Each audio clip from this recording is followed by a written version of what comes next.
يلا يلا بينا.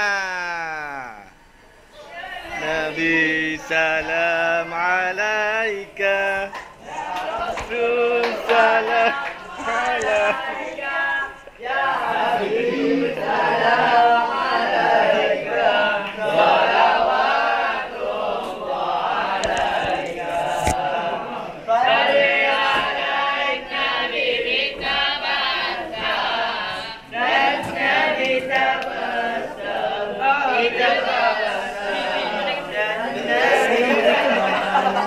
Muhammad sallallahu alaihi wasallam. Okey. Assalamualaikum warahmatullahi taala wabarakatuh. Saya ucapkan kepada semua yang menonton, semoga Allah pulihkan kesihatan kepada semuanya. Semoga diberkati oleh Allah Subhanahu taala. Tahun ni dah nak sampai ke penghujung tahun dan nak jadi cerita. Kalau ikut hari lahir, bulan lahir, saya dilahirkan bulan ni lah. Sama juga dengan anak saya tadi yang sekolahnya buat satu keraian untuk dia. Dia buat surprise untuk dia kan, dia pun terkejut. Saya simpan dekat sini lah buat kenangan, takut tak lama kan video dia terdelete hilang pula kan. Satu majlis kat dekat dia punya tahfiz. Mudah-mudahan jadi satu kenangan indah buat dia. So cerita pasal hari jadi Sana Helwa pada semua yang lahirnya pada bulan 12 sama dengan saya. Actually kami ni keluarga ni bukanlah jenis yang sambut-sambut birthday, buat majlis-majlis besar ke, memang tak pernah. Dan tapi lah hakikat manusia biasa kan, bila orang sambut birthday, kita pun kalau orang tak ingat pun, kita tak wish pun, kita macam tak ada orang ingat ke kan, macam itu kan. Tapi kalau ingat dia, alhamdulillah, sebab ia bermakna kita punya usia dah meningkat kan. Kena sedarlah kan, bila usia dah meningkat ni maknanya kita dah dekatlah dengan pencipta kita. Kalau tak ingat pun tak apalah. Nabi Muhammad SAW pun tak sambut jadi kan. Sambut Maulid. Maulid tu kita yang sambut, untuk kita yang sebagai umat Nabi untuk ingat Nabi Muhammad SAW dengan cara adanya Maulid. Pada pandangan saya, kita sentiasa ingat Nabi Muhammad SAW dan bersalawat. Bila bersalawat kan banyak pahalanya. Baik, sebenarnya video kali ini saya nak tunjukkan satu hadiah yang daripada seorang yang saya kira sangat bijak. Bila kita nak hadiahkan orang, pertama disarankan kita hadiah sesuatu yang terbaik kan. Dan satu kalau kita nak memberi bersedekah dengan orang, kita hadiahkan sesuatu yang boleh menjadi satu amal ibadah kita. So saya dapat satu hadiah yang bijak dan sangat-sangatlah berharga. Hadiah daripada seorang yang bijak. Anak saya yang hadiahkan sebenarnya. Okey, ini saya dah ada pun hadiahnya. Saya dah ada pun, tapi dihadiahkan juga. Iaitu ini dia Al-Quranul Karim, saiz yang kubra, besar macam ni. Besar. Dia saiznya berapa ya? Besar. Mungkin sebab saya tak nampak kan. Kalau tak pakai spek tak nampak. Ini pun actually kalau tak pakai spek, dia walaupun tulisannya besar, penonton semua tengok. Tulisannya besar sebab saiz besar kan. Tulisan besar. Tapi kalau saya tak pakai spek, dia tak sharp, tulisan tak sharp. Memang kena pakai spek juga. Tapi memang suka sangat-sangatlah dapat hadiah ni. Memang kita ngaji kan, kita memang guna, kita setiap hari memang kena ngaji Quran kan. Baik, saya nak tunjukkan pada penonton semua Al-Quran yang saya baru dapat ni tahun ni, hadiah daripada anak anda. Saiz, okey, kita tengok ya. Okey, jom kita tengok telaah Quran ni. Dia punya corak dia ke, dia punya konten mestilah sama kan Al-Quranul Karim. Tapi kita nak tengok dia punya mungkin ada perbezaan sikit dengan Quran yang saya sedia ada. Okey, yang saya selalu guna yang ini kan. Cuma Quran, kalau Quran yang ni ada terjemah. Ini mungkin saya akan turunkan pada anak saya lah yang nak masuk sekolah menengah tu. Ada terjemahan ni saya tak nampak ni yang. Dia nampaklah pakai spek, nampaklah. Tapi bezalah penonton semua yang kalau Quran yang besar ni. Saiz apa ni? Ada 30 senti kot dengan 40, 40. Harganya kejap saya beritahu harga dia. Dia Quran, Al-Quran Karim Waqaf dan Ibtida, Mushaf Al-Imam. Lepas tu karya Bestari. Mungkin harganya ialah kat sini RM95. Semenanjung Malaysia, 98 Sabah dan Sarawak. Okey, dekat dalamnya alang-alang tu kita telaah sikitlah tanda-tanda warna dia apa kan. Hari tu saya ada buat satu video apa dia punya warna, dia punya apa tanda-tanda dalam bacaan dalam Quran ni. So alang-alang ni kita tengok sama-sama lah Quran yang besar ni. Dia tak ada terjemahan, warna ada. Okey, tapi mempuas hatilah tengok. Okey. Kalau sekiranya lah video saya ni ada penonton-penonton yang non-Muslim yang terbuka tertengok ya, ini Al-Quran for Muslim. Muslim must read Al-Quran every day, for most of the time, because Al-Quran is our kitab from Allah Subhanahu Wa Taala. It is a mukjizat given to Nabi, our Prophet Nabi Muhammad sallallahu alaihi wasallam. So okey, ni Al-Quran ni kita ada warna merah kat situ. Kalau kat sini ditulis kat sini ni, kita tengok ada penerangan dia sikit kat bawah ni. Ni saya nampak jelas sebab besar kan. Warna dia ada warna pink, ada warna hijau kat sini. Bila kita ngaji tu, warna pink ni maksudnya kita boleh berhenti kat situ tanpa perlu mengulang. Maknanya kita boleh teruskan. Tapi kalau warna hijau, kita boleh berhenti situ, sini warna hijau, tapi kita kena ulang balik. Macam ni contohnya kan. Ini ayat ke-10. Ayat yang hijau ni kat sini. Wa iza Bismillahirrahmanirrahim. Minasyaitonirrajim. Tengok boleh lupa. Bismillahirrahmanirrahim. Wa iza laqul ladzina amanu qalu amanna wa iza khalau ila syayatinihim qalu inna ma'akum. Kita ulang balik kat sini.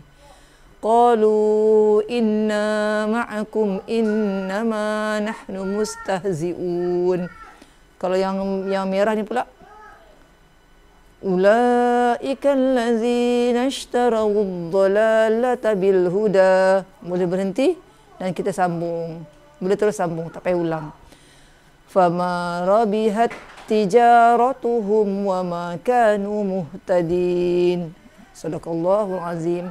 Kat sini ada ni, diterangkan ke tanda 3 titik ni wakaf pada salah satu, tanda sujud tilawah. Kat sini ada jim ni. Kalau jumpa jim dekat masa kita membaca, jim kecil ni, warna hijau, kita boleh berhenti ataupun kita boleh teruskan bacaan.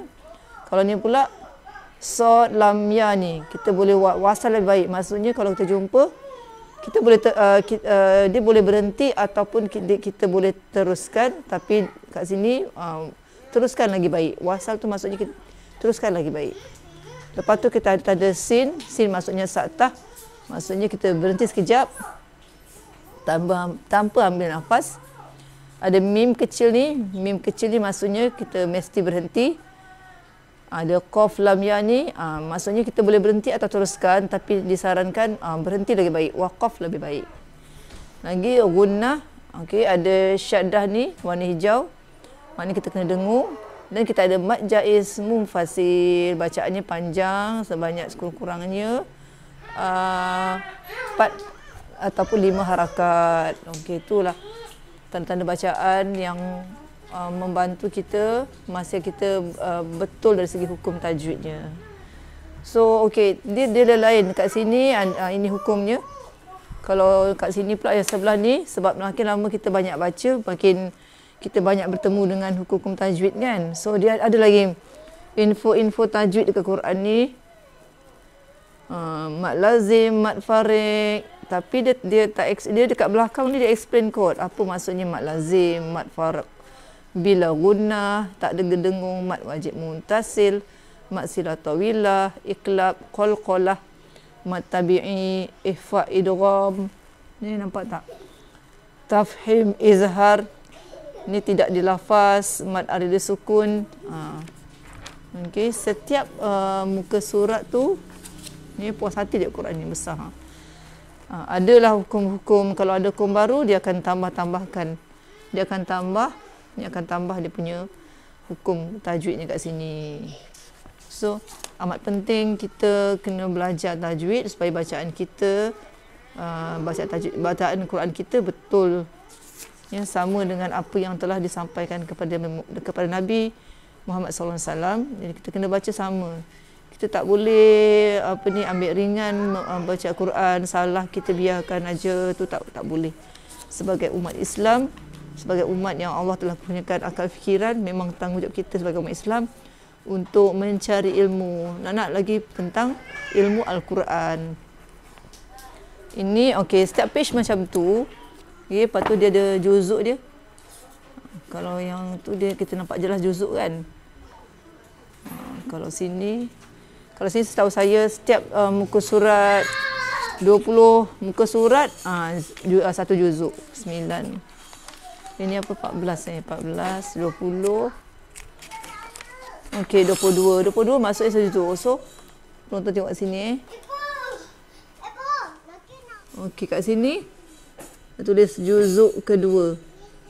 Setiap kali 20 muka surat akan ada bertambah juzuk. Macam ni juzuk kedua, muka surat 22. Maknanya nanti muka surat 42 juzuk yang ke 3. So ni kita terus ke belakang lah. Ke belakang.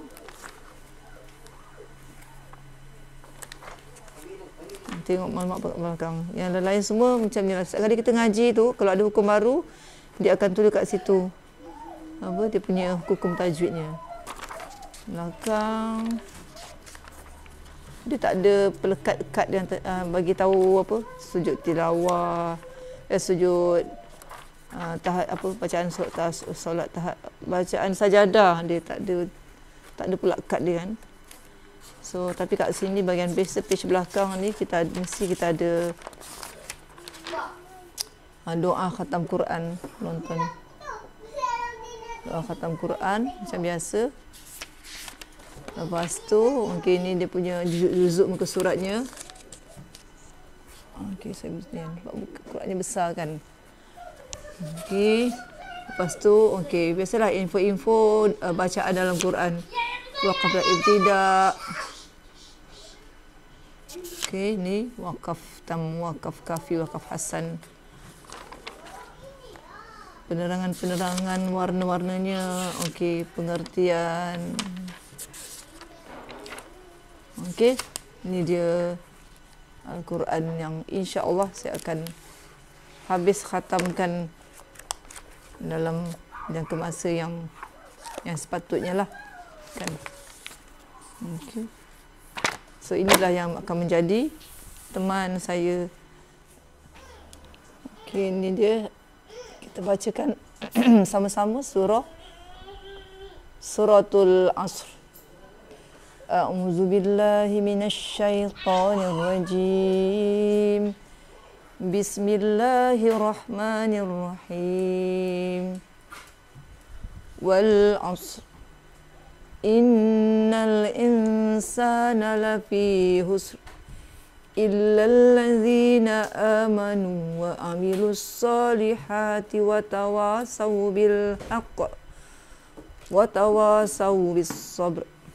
Sadaqallahul azim. Dengan nama Allah yang Maha Pemurah lagi Maha Penyayang. Demi masa, sesungguhnya manusia berada dalam kerugian kecuali orang-orang yang beriman dan mengerjakan kebajikan serta saling menasihati dengan kebenaran dan saling menasihati dengan kesabaran. So ayat ni memang setiap kali memang ayat yang sangat-sangat viral. Setiap kali meeting ke apa semua memang kita sentiasa akan bacakan. So dalam bila ayat ni, hayati ayat ni sebab kita ni masa tak panjang pun. Okey, tentang Quran ni tadi macam mana? Ada sesiapa yang nak tanya tentang Quran ni? Quran yang besar ni, apapun saya sangat bersyukur sangat-sangat dapat hadiah Quran ni daripada anak anda. Okey. Dalam mendidiklah anak-anak kan, yang paling saya tekankan untuk anak-anak adalah Quran. Setiap hari pagi, petang, lepas maghrib, lepas subuh mesti mengaji Quran. Memang saya bising Quran. Dan Quran dan anak-anak saya ajar sendiri. Tapi saya nak bagi tahu penonton, saya bukan ustazah. Memang alhamdulillah lah, it's been an honor sebab yang mula-mula panggil saya ustazah pun ada seorang ustaz masa saya mengajar di Mahat Ahmadi. Ustaz Zainuddin dan ustaz-ustaz di Mahat Ihya Al-Ahmadi. Masa saya mengajar di sana pada tahun 2001, masa sekolah tu mula-mula hidup, memang semua guru-guru wanita muslimah dipanggil ustazah. So it's been an honor sebab ustaz yang menggelar tu Ustaz Jodin tu pun dia graduate daripada Jordan, dan Ustaz Hazrin semua daripada Mesir, semua ustaz-ustazah lah. Dia panggil kita ustazah. Mungkin tanggungjawab kita sebagai guru juga untuk memberikan nasihat kepada pelajar-pelajar.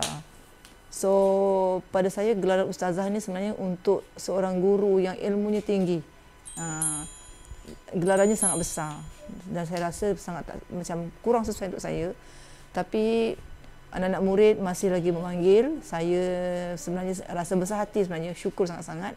Tapi personally saya rasa macam besar betul panggilan ni kan. Beza dengan dai. Kalau dai adalah panggilan yang sangat, yang memang dai adalah maksudnya dakwah, pendakwah. Kalau dai itu memang semua orang sepatutnya mendakwah. Tak kira lah siapa. Dai panggilan untuk semua umat Islam. Semua umat Islam adalah sebagai khalifah kat dunia. Kita kena follow sunnah, kan, follow apa yang Nabi Muhammad SAW buat. Dan Nabi, apa yang Nabi buat adalah menyampaikan dakwah, ngajak semua orang buat kebaikan, bagi tahu semua orang supaya jangan buat kemungkaran. Itu adalah tanggungjawab semua insan. Tak kiralah siapa dia, kan. Hatta seorang orang penagih dadah pun, kalau dia ada benda disampaikan yang baik, kita kena respect lah apa yang disampaikan, kan. Dan kita kena sentiasa mendoakan semua orang, tak kira siapa dia, latar belakang dia, kaum dia, warna kulit dia, semua itu adalah apa yang diajarkan daripada Al-Quran ini, kan. Sebab itulah sebenarnya banyak lagi tanggungjawab kita sebagai umat Islam untuk menuntut ilmu.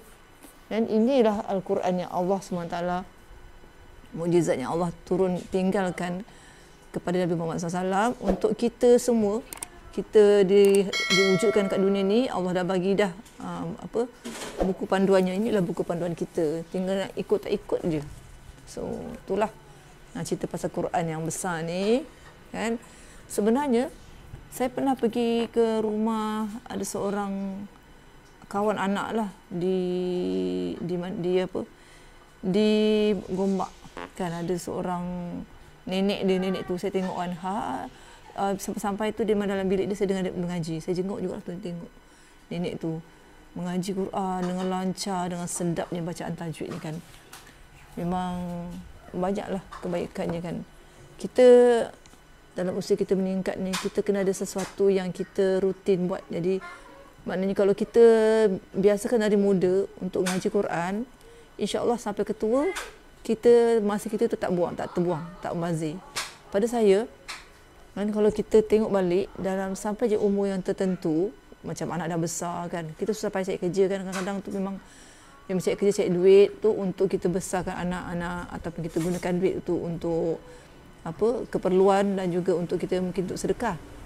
Tapi ada sampai tahap tertentu kita tak perlukan duit lagi dah, tak perlu sampai cari duit.